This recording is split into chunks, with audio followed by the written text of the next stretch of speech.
大自然为了展现其强大的力量，总是频繁地通过各种灾害来彰显其威力。其中极端的洪水灾害就是自然愤怒的明显表现，不仅让人感到恐惧，还造成了难以想象的破坏。本期影片，我们将与大家一起来追踪这些极端的自然灾害，了解这些灾害背后隐藏的秘密。在我们开始之前，别忘了订阅追踪自然灾害频道，以避免错过我们后期的精彩更新。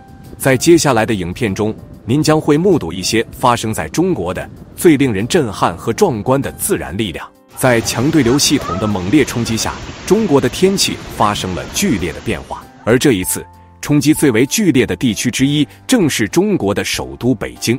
你现在看到的是北京密云洪水爆发时的真实画面，街道变成汪洋，车辆被洪水冲得七零八落，民众在滂沱大雨中艰难逃生。这里是大水峪村的青龙湖，中间我手指的地方本来是一条河道，现在正在泄洪。这个位置之前是一条道路，已经被水淹没了，而且门也已经淹了1半以上了。里面的洪水不断的蔓延出来，在村子里已经淹没了车的半个轮了，并且整个路上全都是水。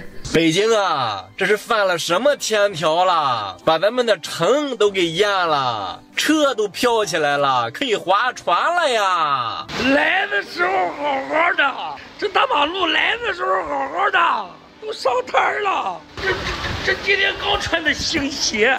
碱场村全村撤离啊，在后边排队了，乌烟瘴气，都堵在这块了。这一切并不是自然灾害单方面造成的，而是在极端天气和人祸叠加之下的人道危机。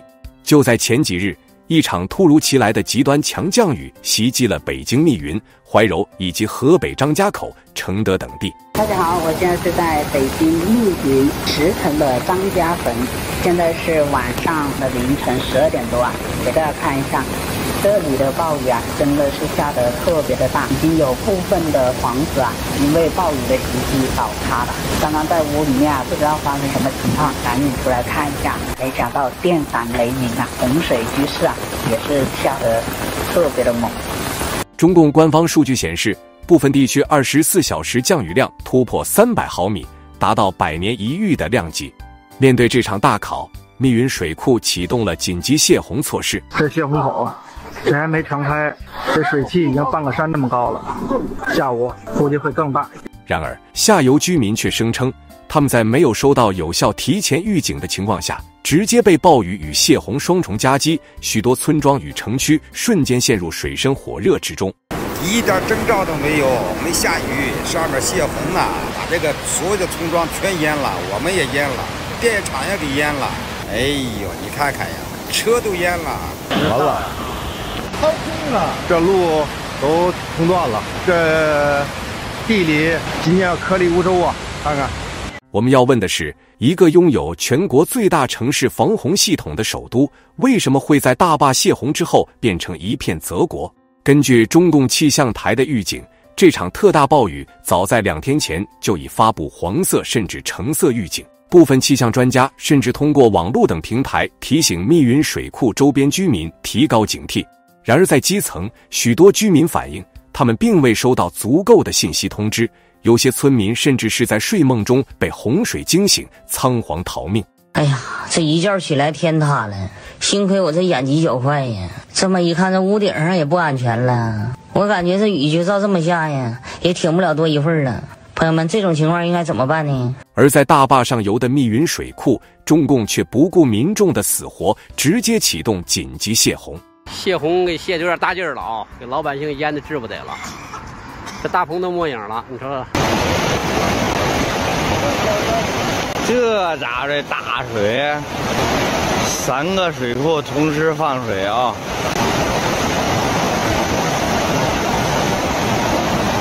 看这水都发匀呢。真是不给活路了，一个大村儿，没有5个村儿，就剩点楼房没有家了。你看我这个车泡水了之后，车窗全都打开了，4个车窗全都打开了，后备箱自己打开了。这座承担北京防洪重任的水库，在面对极端天气时的泄洪调度为何如此匆忙？泄洪是否早有预案？为何缺乏系统的居民转移安置计划？这些问题至今没有明确答案。我现在具体的位置正是位于北京市密云区的不老屯镇的半城的村。那么实际上从这里开始去往我们刚才所说的受灾最严重的冯家峪镇还有20公里左右的路程，但是接下来从这儿往20公里外的冯家峪镇去挺进的路就很难前进了。现在我们看到画面当中，我这条河道上可以说是洪水非常的汹涌湍急，而且整个的轰鸣声是非常作响的。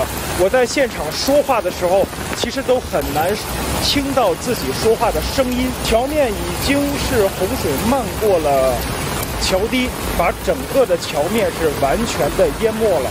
北京作为中国的首都，历年基础设施投入巨大。按照规划，北京的城市排水标准在主城区应能承受50年一遇的暴雨冲击，但现实是低洼地带的排水口积水严重，多个地铁站进水封闭，商铺被淹，车辆泡水，城市运行几乎陷入瘫痪。水马上进屋了，那水哇哇的，哎呀我去，好牛逼了，看见了没？你看这一下子牛逼不牛逼吧？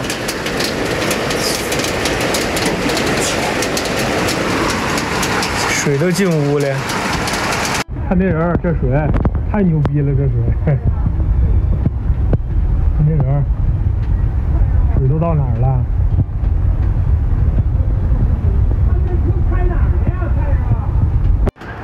看这雨有多大，到那人那腰那儿了，电动车马上淹了都，到腰了水，牛逼不？闹塞了呀，这比打仗牛逼，那人进不去，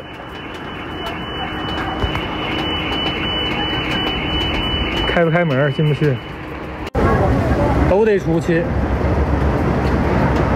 看这车，完了。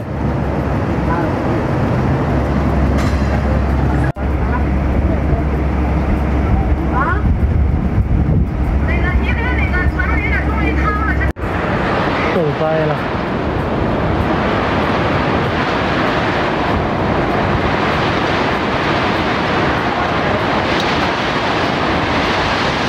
看这水。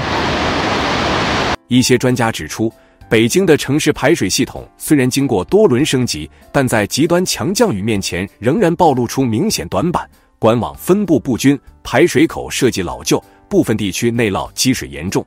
这背后是对城市面子工程重视过度，而对民生工程，也就是地下基础设施建设投入不足的深层问题。泄洪是大坝调度的必要手段，用来保障水库本身及上游区域的安全。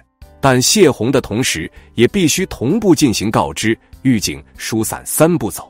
在这次密云泄洪事件中，我们看到的是洪水先至，信息滞后，居民无所适从。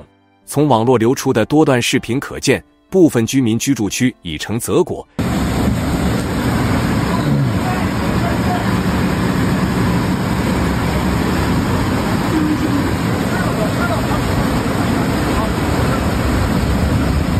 刚那会儿那水还没过那个墙上空调，还有50公分吧，20分钟涨上来的。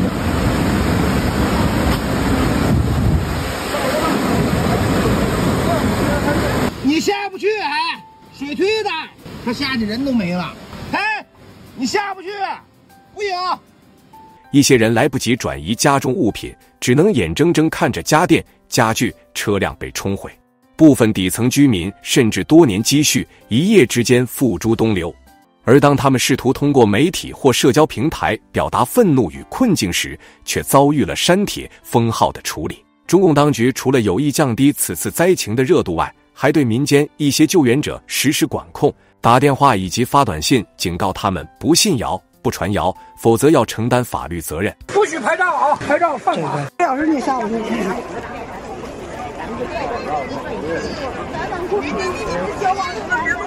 有的志愿者甚至还被临时封网，让他们无法在现场进行直播。北京密云区一网民发布影片称，晚上洪水涌进了家门，并获得了11.8万人的点赞。随即该账号立马被封禁。我从来没有想到我会在家抗洪，就基本上是已经快到腰了。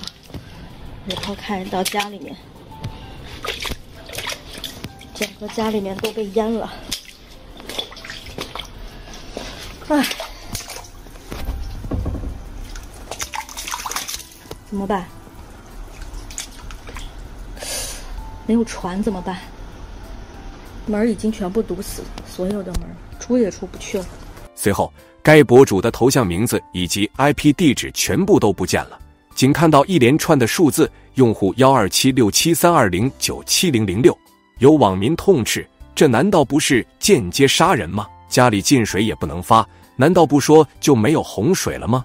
看到这真的让人感到很气愤。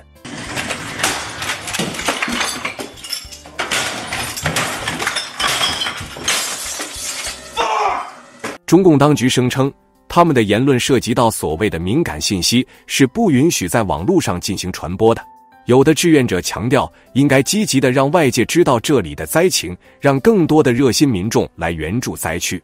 我们来看一看这一栋房子，现在在水里面呈45度倾角倒在河道一侧的这一栋房子，还能看到它原本房子的这个样子。那这栋房子，村民跟我说，它是原来村子里面的一个公共卫生间。那这个卫生间呢，我们还能在旁边看到有这个卫生间的一个标牌。那这个卫生间呢，是一侧完全倒在了水中。那像这个水泥钢筋也是持续的被这个水冲击。那这个化粪池和这个处分的这些大罐子都是在水中啊，所以现在其实这个河水的水，除了不安全之外，它还非常的不干净。公众关切的不只是灾后重建，还有政府是否真正在意普通百姓的安危与利益。看看我们家这个院子，想要从我这儿过去，就得拴个绳，依着绳走。这水呀，完了，这老百姓没法活了，大棚全淹掉，大棚全废掉。哎呦，这大桥这整个桥面推了没了，完了，没治了，这桥都塌了。桥已经塌了啊！桥已经塌了，千万别过了。朱日营的桥，奔朱日营的桥已经断了，别行人包括车辆到这儿可以站脚了，别猛撞，已经断裂索了。奔西关营的趟桥已经断了。嚯，你看看这路，哦呀，乌泱泱的。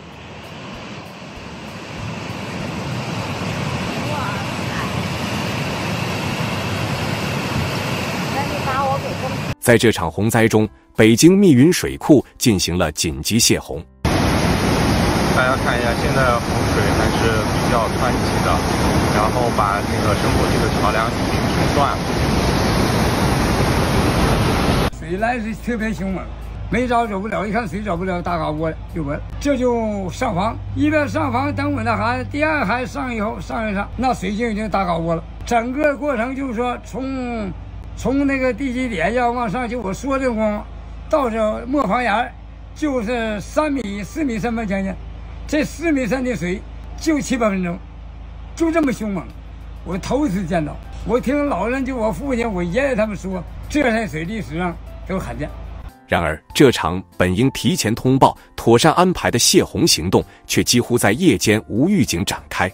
下游村镇民众来不及转移财物，甚至有人在熟睡中惊醒，眼前所见是自家小院已成泽国，街道淹没，汽车漂浮，电力中断，整个社区陷入混乱。停水了，停水了。别看，到车轱辘了，这会儿完蛋了，车完蛋了。这路的，瞅着咱们家车啊，骑人家车上的飘着呢，马上就冲跑了。一会儿等洪水退了，我去找车去啊。这就是瞅水，瞅车，跟自个儿开的似的就跑了。哎，那新宝马也冲跑了，咱家这车马上就看不着了啊！哼，都冲跑了。你磨坊那车还不来？卡着呢，在这。哎，咱们车上岸了啊。上啥给卡着了呀？那冰箱都上车上了，那个冰棍。影片中我们可以看到，水库下游的街道如同河道，轿车被水流推着漂浮，商店的玻璃门在水压下碎裂，货架被冲得七零八落。还有居民用手机记录整栋大楼的地下车库变成泥浆池，近百辆车整齐排列如水下坟场。更令人痛心的是，很多居民表示他们完全不知道泄洪时间，而那些家中有关系、有背景的人却可以提前收到泄洪的消息，早早就开始撤离了。我妈一听说这密云水库开始开闸泄洪了，然后赶紧让我爸把车的油都加满了，就想绕了。那儿开始收拾这个家里边贵重物品，想绕了，想跑路了，时刻准备着，还惦着学我们俩车轱辘当救生圈。而那些普通的老百姓完全不知道泄洪的时间，没有警报，没有短信通知，也没有任何防范准备的机会。现在是早上5点27，暴雨已经持续了一晚上也没停。我现在坐标是北京密云，我们这里已经连续下了5、6天雨了，好多地方都淹了。密云水库也正在泄洪，大家都多注意安全吧。北京到处都在下大雨，有很多地方都被淹了。我在当地比较熟悉地形，一会儿6点咱们就出发，现在是3点12分，看看能不能帮助点需要帮助的人。密云区太师屯镇的葡萄园村，可以看到现在水深还有1米多，不少房屋都已经倒塌了。这个房子已经塌了。这个水是什么时候起来的？水是早上5点多，然后我们有一个热心人叫了我们10几家。现在还在最后呢，把我们叫醒，就挨个敲窗户把我们叫醒，我们才爬到房顶上呢。等到他叫完我们，水已经下来了，就已经出不来了。等于我们在房顶上是7点钟的样子上到房顶上，到现在。我们刚刚来这边也看到很多居民呢，都是通过这样结伴而行，或者是找到房顶这样地势比较高的地方来往外去找到一个没有水的地方来自救。那么问题来了，为什么会出现这样的情况？大坝泄洪是否真的毫无预警？而这背后是单纯的调度失误，还是政策上的冷漠？咱们村人们一定要注意安全。今天、明天、后天到27号都是大暴雨，注意安全啊！我这车也憋死了这了，实在走不了了。这10来个车来这屋走，城里边也走不了。这是小白山中央台这一节拐弯，这个红绿灯这都这么大的水，看着了吧？一定要注意安全啊！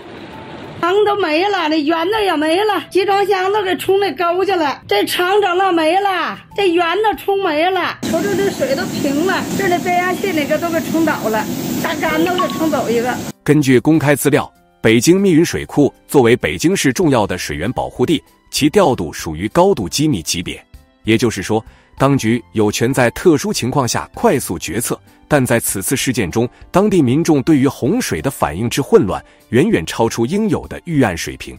网民愤怒地发文表示，我们不是不懂自然灾害的威胁，但这不是自然灾害，这是人祸。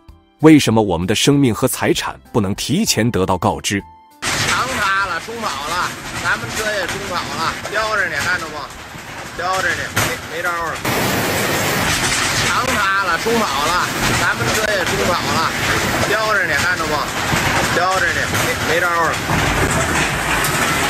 我操！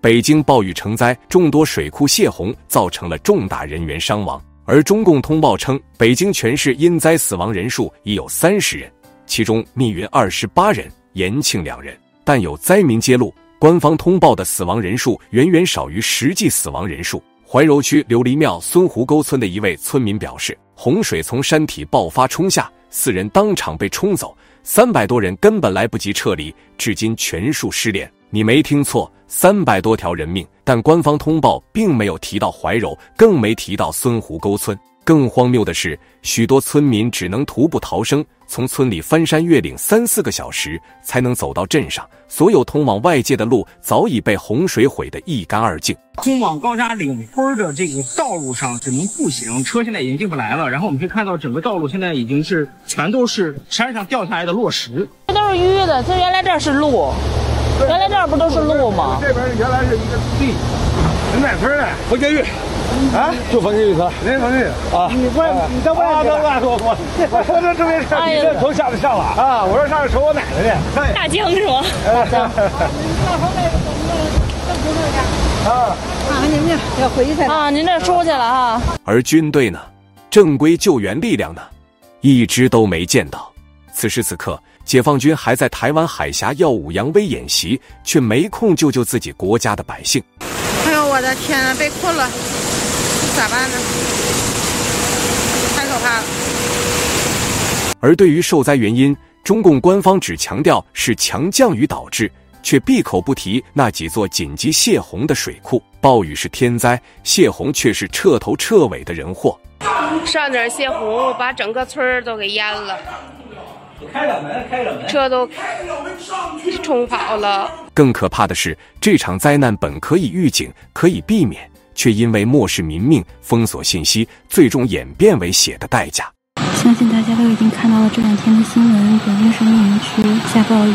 那目前我想跟大家说的是，有一些小的村庄还没有得到相应的救援。我和几位在外打工的发小今天保持了沟通，都表示早上就已经给12345镇政府打过电话，确认他们已经派人来救援了。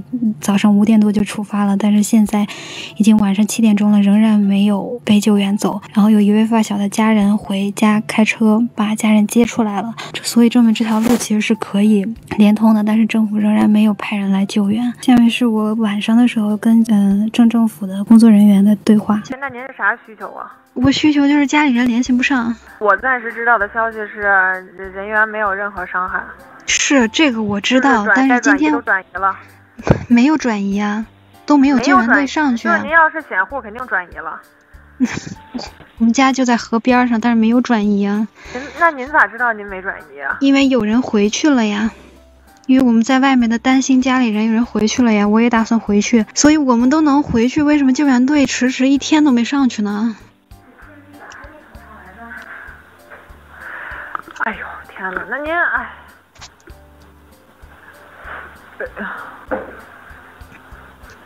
怎么不说话呢？不是我，那您现在是什么？您现在您打电话的意思是？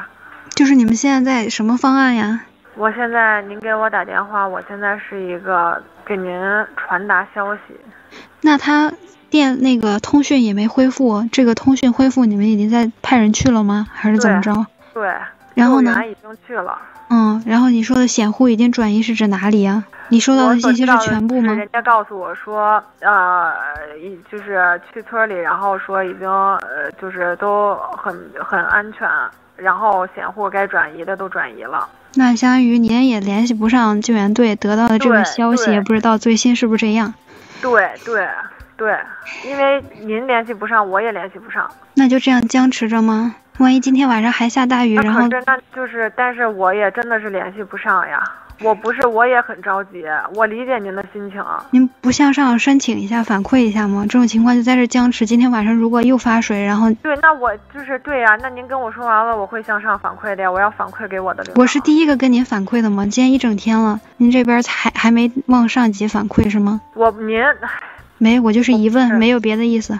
我不是没给您反馈，我就是我我怎么跟您解释啊？我也不是说我说一句话他就能，就是说您跟我说了，我跟他说了，然后他就能立马说到您家门口把您家的家人给救出来啊。所以您现在的情况就是您已经跟上级反馈了，但是到现在为止还没有收到新的指示或者是增援。就是他现在到底是啥样，我们也不知道。就是如果就是他们不告诉我们信息的话，我们是不知道的。您能理解吗？是我懂，向下您不知道的情况，但向上呢？上级有没有什么支援或者是新的政策？上级就是该去的已经去了，但是其他的最新的我也不知道，我也需要去问，因为是领导的决策，我只不过对吧？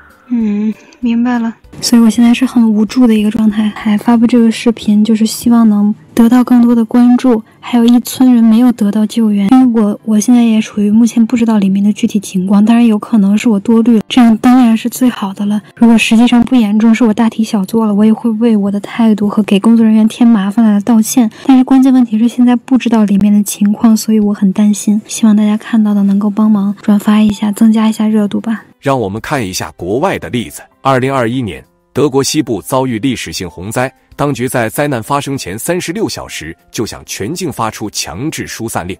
多个城市通过广播、短信和直升机高音喇叭反复提示民众。而在灾后，政府迅速启动紧急拨款机制，48小时内向受灾家庭发放救助金，并设置灾后心理干预机制。反观此次北京密云的应对，我们看到的是预警滞后、调度混乱、灾民自救为主。而后续政府回应空泛，补偿机制模糊，让公众对灾后恢复的信心一再动摇。百年不遇大雨，那边树全冲倒，这眼瞅着水就上来了啊！快走，快走，快走！快走，快走，快走！进村了。北京市关闭所有景区，全市所有景区暂停所有的活动，包括就连培训班这种什么能停的都停了，因为发布了暴雨的红色预警以及防汛的1级应急响应。洪水是自然灾害，但是否造成巨大伤亡与财产损失，却往往取决于制度层面的应对机制。我们不能否认，这场洪灾的确受到气候变暖、极端天气频发的影响，但更不能忽略的是信息披露不透明、基层预案不足、灾害转移机制不完善，这些人祸才是伤害民众最深的一刀。太子屯发大水了，都只能上房了，要没人救就完了。瞅瞅，都在俺家房，正屋都进水了，车也淹了，这人都上平房了。瞅瞅，一片汪洋，把这人都困住了都。一位密云居民在社交平台写道：“不是我们不想逃，是根本没人告诉我们应该逃。”这句话令人心痛，也应当成为反思的起点。而这次密云洪灾只是整个华北地区水患的缩影。北京密云市突发大暴雨，给大家看一下我们村的这个水流实在是太大了。早间雨已经停了，给大家环视一周。洪水是特别的湍急，一些桥梁已经被封路了，禁止通过。现在呢，给大家看一下大城子镇现在的一个情况雨是已经停了，但是透过现场可以看得见这个洪水真的是特别的猛在镜头前方车子都被淹了，房子呢也已经准备要淹到屋顶了，情况十分紧急。挖掘机在这个洪水中都被撼动了，可见这个水势特别的凶猛。长这么大，我在大城子镇还是第一次见到这么大的洪水。就在北京的同时，河北涿州、山西太原也发生多起大面积淹水事件。有媒体拍到，一整条高速公路成为洪水入侵的通道，路基垮塌，通讯中断。从空拍画面来看，整个乡镇如同被倒进水缸中。哎呀，这医院也被淹了，看看吧，这车，这医院全都被淹了。老天爷呀，可别下雨了，这个灾害太严重了。而在密云地区灾后的第3天，大批志愿者赶赴现场时，迎接他们的是满地的烂泥、腐臭味弥漫的空气，以及焦急等待救援的灾民。统计资料显示，本次密云洪水导致上千户居民家园受损，损坏车辆超过600辆，农田被毁面积达数千亩，市场损失无法估算。不少商家表示，一夜回到解放前。撵起来，撵起来！这点白酒。不行了，你看。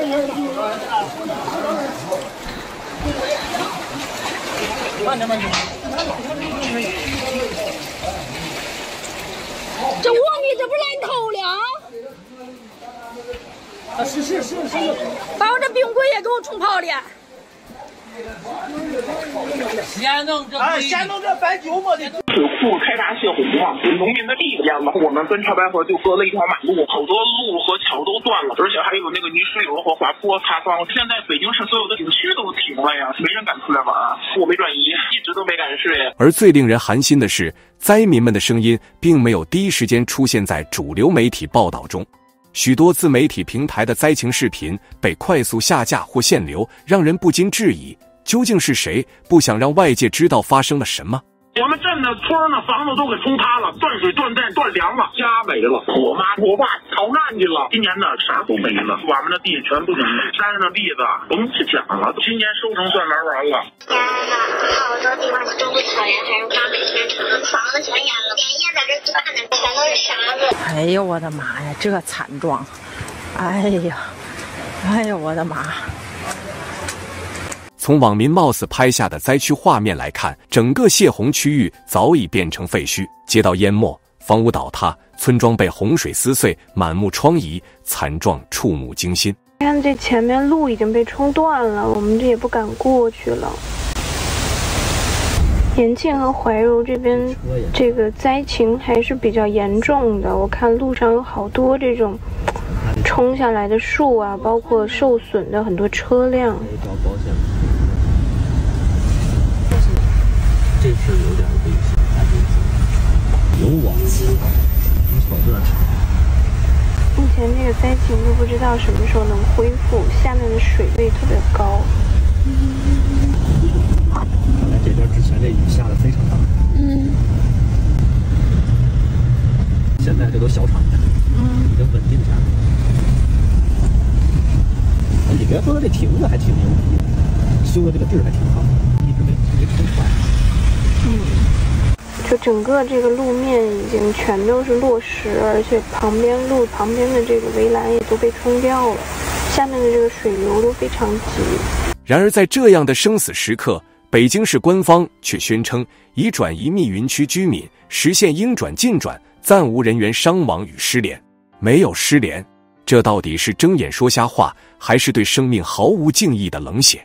我是孙龙沟的这个村民孙新总监，然后我们村现在还有330人出不来，我们村现在就是从路边把着绳子拴着绳，能从水边往过走，然后希望组织一下消防队员也好，或者说是什么队员也好，把我们村就是能走的能抬的都给我们抬出来。那我们现在孙龙沟村的伤亡情况是什么情况？伤亡就是村书记和村书记他老公都被冲走了，还有2个，有1个有尸首，3个都没有尸首。老孙书记都冲走了，我爸爸说老书记冲走了，我说老书记我得坚持。真的希望组织赶紧给我们救助了这些300多人的。如果咱有意识流的话，1个人就盛不下了。好的，我清楚这个情况了，我马上向领导汇报一下。真是。此次事件受灾最严重的是北京密云区，该地区山高谷深，水系密布，洪水来势汹汹，根本不给人逃生的时间。有数不清的民宅被洪水夷为平地，许多村民连告别亲人的机会都没有，就直接被卷入水中。而怀柔、延庆等地的灾情同样惨烈。这个下栅子村通信和水电都还没有打通。这个村庄的情况，周围全是山，这边有一个河流，整个受灾的情况是比较严重的。我们一些村民都在现场进行自救，然后像我们这些田地这边的玉米地已经被水给冲毁了。那冯家峪的水灾，我现在的位置是在冯家峪去西口外的这沟口，这是供销社的小楼，看看这是冯家峪的大街啊。现在冯家峪的大街现在成这样了，已经。现在是往上往下的所有的路全部中断。可官方的嘴脸却是熟悉的零伤亡，妥善安置，仿佛一切都在掌控中，仿佛灾民的惨叫声从未存在。这是泰尔顿最严重的地方，救援队过不来。你看，他手机让我铲人就在房上，你知道就过不去了，过不去。这一大坎子是不是哪平房上？看见了吗？10分钟左右，又上来了3米。看这水，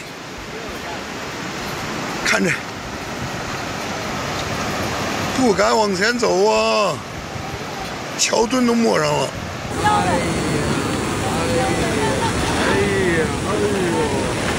我的妈！直到灾害发生的当晚，中共党魁习近平和总理李强先说出重大伤亡之后，官方才公布死亡人数，而这一数字引发舆论高度质疑。有网民一针见血地指出，看来地方当局不是没有统计伤亡数据，而是统计完了只往上报，但并不立即向公众通报，要等上级定性了再决定如何通报。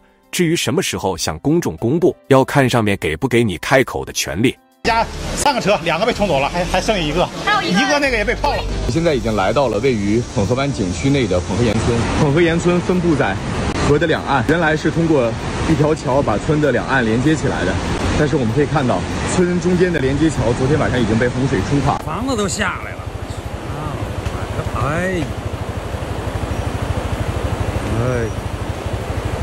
哎呀，你看看这小井沟的这块发了洪水了，回不去家了。自救啊！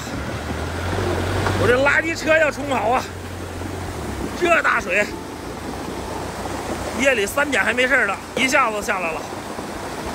这黄地街上淹了啊，黄地村。哎，这家受灾情况挺大啊。而通报中30人死亡的数字，其真实性令人质疑。灾难已经发生，人民正深陷水火之中，可我们看到的不是透明及时的通报，而是一场精心编排的信息管控秀。数字可以造假，新闻可以删帖，但被冲走的生命呢？那些失联家庭的哭喊呢？又该往哪里藏？村的大输光了。村里边这个居民正在找自己的车。然后呢，买一些物资什么的。这是刚才找到一辆车，村里边这个桥已经坍塌了。然后这个就是我们家车牌子已经冲没了，然后前面已经这样了。估计是没法要了，里边全都淹了。然后这边是一个大餐车，这车全把全部撅过来，车牌也冲没了。车应该是冲过来撞到那上面，又撞到这上面，卡在这里。哎，这车门还能打开，看一下里边。里边全是泥，完了这车。我们家这个手扣里边这个兜里边全都是水。这不是简单的灾害管理失误，而是一种体制性的冷漠与对真相的系统性掩盖。在中共这个体制下，真相总是要等领导开口，死亡也要看通报需要。桥已经塌了啊！桥已经塌了，千万别过了。朱日营的桥，奔朱日营的桥已经断了，行人包括车辆到这儿可以站脚了，别猛撞，已经断裂索了。奔西关营的趟桥已经断了，都别出来了，通知转移的就立马得转移，谁也别说不转移。那马上就扒开了，斜台后马上就过去。斜台后的人已经转移了，这已经快扒到道上来了，这边。进村的路都没了，哎，全冲垮了，哎，这路没有了。面对这样的灾情，一位网友评论说：“不是我们抗不住天灾，而是我们根本不知道何时会被放弃。”这句话也成为了此次北京洪灾中最令人震撼的警钟。自然灾害本无情，但若管理体系无视民生，那灾难将不只是天灾，而变成人祸。本期影片希望让大家看见这些被忽略的角落，这些不曾出现在头条的画面，与那些被水冲走的不只是车辆与房屋，更是人们对安全的基本信任。感谢您观看，如果您希望了解更多类似的真实灾情记录与分析，请记得点赞、订阅并留言告诉我们您的想法。我们下期影片再见。